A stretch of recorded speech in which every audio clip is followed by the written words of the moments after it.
સર્વ મિત્રોને મારા જય શ્રી કૃષ્ણ. રાધે રાધે. મિત્રો, શું તમે જાણો છો કે વૈષ્ણવ સંપ્રદાયના મહાન આચાર્ય મહાપ્રભુ શ્રી વલ્લભાચાર્યજી કોણ હતા? તેમણે પુષ્ટિ માર્ગની સ્થાપના કેવી રીતે કરી અને શા માટે આજે પણ કરોડો વૈષ્ણવ ભક્તો તેમને પોતાના ગુરુ તરીકે પૂજે છે? આજે આપણે મહાપ્રભુ શ્રી વલ્લભાચાર્યજીના દિવ્ય જીવન, તેમના ઉપદેશો અને તેમના અદ્ભુત કાર્યો વિશે જાણીશું.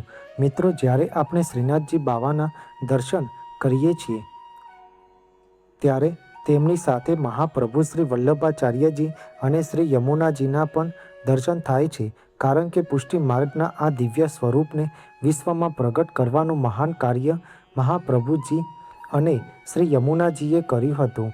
મહાપ્રભુ શ્રી વલ્લભાચાર્યજીની રચનાઓમાં ભગવાન શ્રી કૃષ્ણના બાળ સ્વરૂપ, માતા યશોદાનો અનન્ય પ્રેમ અને ગોકુળની દિવ્ય બાલ લીલાઓનું ખૂબ જ સુંદર વર્ણન જોવા મળે છે.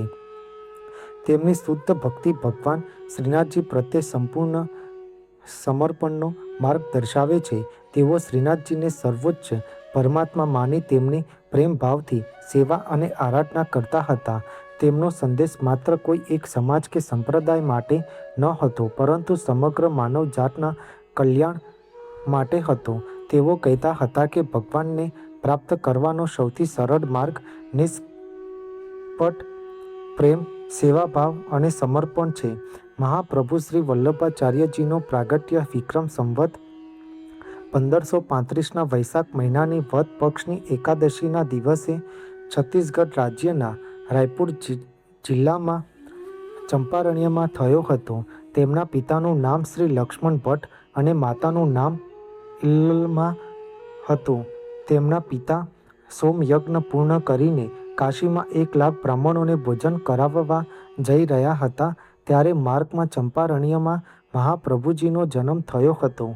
તેમના અનુયાયીઓએ તેમને અગ્નિદેવનો અવતાર માને છે.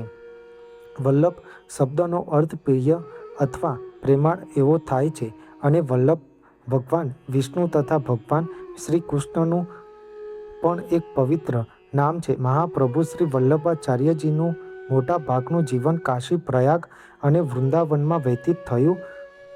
કાશીમાં જ તેમણે શિક્ષણ પ્રાપ્ત કર્યું.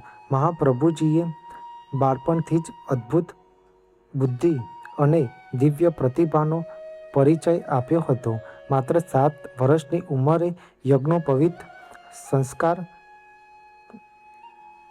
કર્યા પછી તેમણે થોડાક જ મહિનાઓમાં તેમણે વેદો, ઉપનિષદો અને અનેક શાસ્ત્રોનું ઊંડું જ્ઞાન પ્રાપ્ત કરી લીધું. માત્ર 11 વર્ષની ઉંમરે તેમણે વિજયનગરના રાજા શ્રી કૃષ્ણદેવરાયની રાજસભામાં દેશના મહાન વિદ્વાનો સાથે શાસ્ત્રાર્થ કરીને સૌને આશ્ચર્યચકિત કરી દીધા. તેમની વિદ્વતાથી પ્રસન્ન થઈ રાજાએ તેમને આચાર્ય પદથી સન્માનિત કર્યા.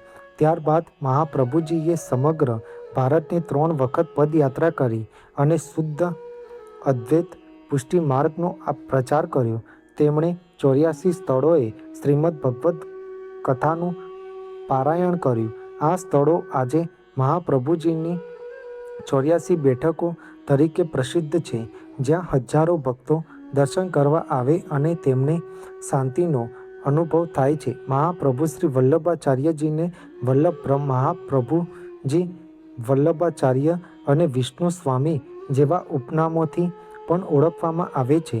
મહાપ્રભુ શ્રી વલ્લભાચાર્યજી ભગવાન શ્રી કૃષ્ણના પરમ ભક્ત, મહાન સંત, તત્વચિંતક અને વેદોના અદ્ભુત જાણકાર હતા.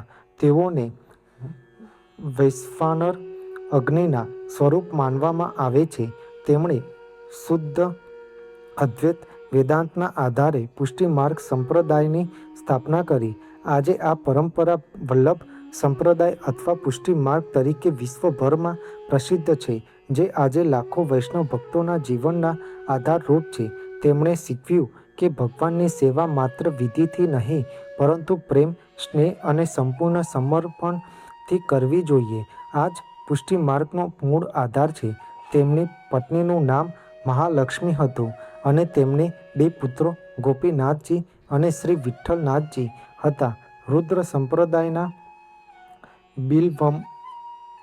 મંગલાચાર્યજી પાસેથી તેમણે અષ્ટાદશાંક્ષર ગોપાલ મંત્રની દીક્ષા મેળવી હતી. જ્યારે સ્વામી નારાયણે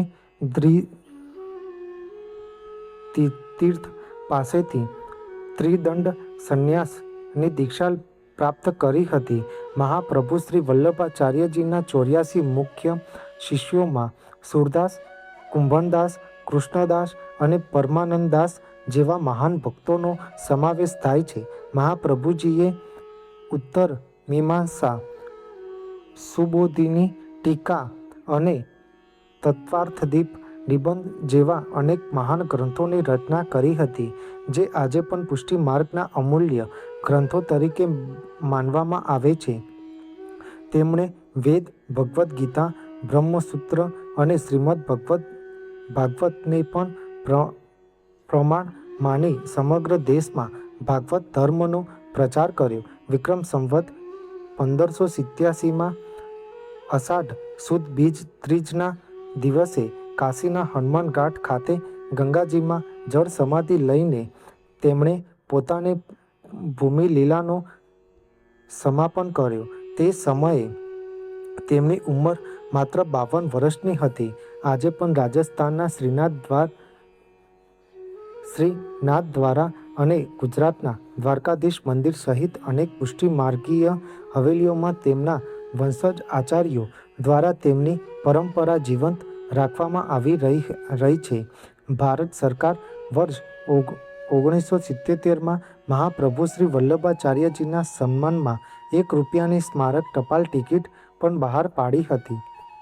દર વર્ષે તેમની જન્મ જયંતિ નિમિત્તે ગુજરાત, રાજસ્થાન, મહારાષ્ટ્ર, ઉત્તર પ્રદેશ અને દેશ વિદેશમાં વસતા વૈષ્ણવ ભક્તો દ્વારા ભવ્ય ઉત્સવો, કીર્તનો, સત્સંગો અને વિશેષ સેવા પૂજા કરવામાં આવે છે.